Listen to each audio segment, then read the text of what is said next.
सो मेरे स्टूडेंट देख लीजिए इस क्वेश्चन को। इस वाले क्वेश्चन में ऐसा बोला है, सरफेस एरिया एंड वॉल्यूम का क्वेश्चन है। ठीक है बच्चों, बहुत ही अच्छा क्वेश्चन है। इसमें ऐसा है कि find the number of coins 1.5 centimetre diameter and 0.2 centimetre thickness to be melted to form a right circular cylinder of height 10 centimetre and diameter 4.5 centimetre. इसमें ऐसा बोला है कि हमारे पास है कॉइन। ठीक है बच्चों, मैं ये बना के दिखाता हूँ आपको। तो ऐसे ऐसे हमारे पास बहुत सारे कॉइन रखे हुए हैं। ठीक है, तो कुछ हाइट भी हो रही होगी इनकी। अब इसकी डायमीटर कितनी है?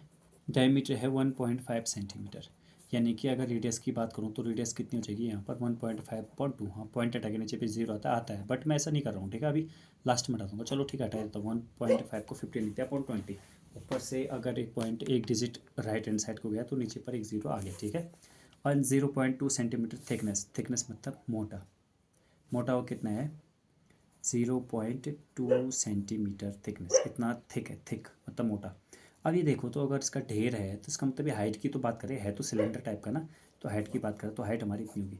इसे मैं 2/10 लिख सकता हूँ क्या? हाँ, 2/10 इसे लिख सकते हैं। ठीक है, तो ये थिकनेस होगी, ये आर होगी। अब हाइट है। अब कितने कॉइन है पता नहीं, बट क्या कर रखा है कि कॉइन्स को पिघला कर क्या बना रखा है? एक राइट सर्कुलर सिलेंडर, एक सिलेंडर बना रखा है। मतलब सिलेंडर के फॉर्म का था ये।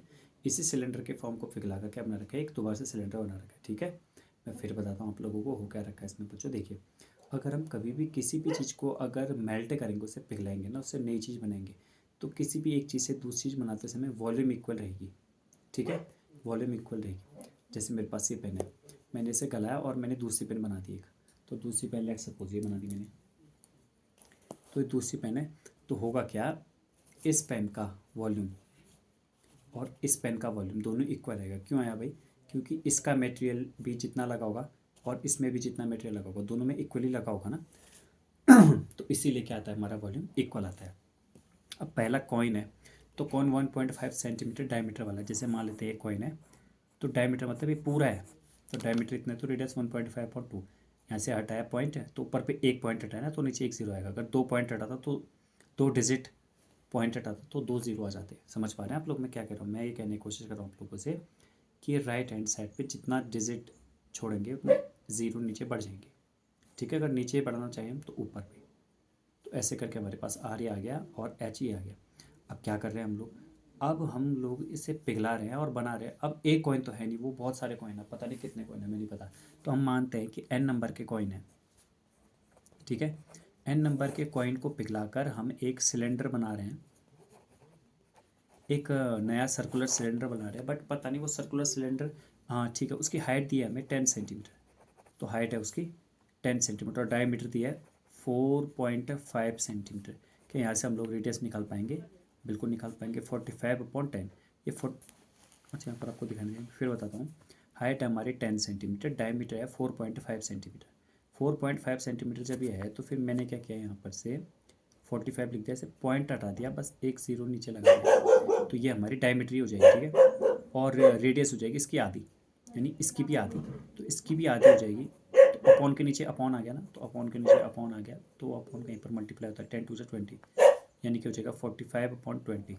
इतना सेंटीमीटर इसका रेडियस हो जाएगा। ठीक है, अब क्या कर रहे हैं तो देखिए, दोनों का वॉल्यूम इक्वल रहना है।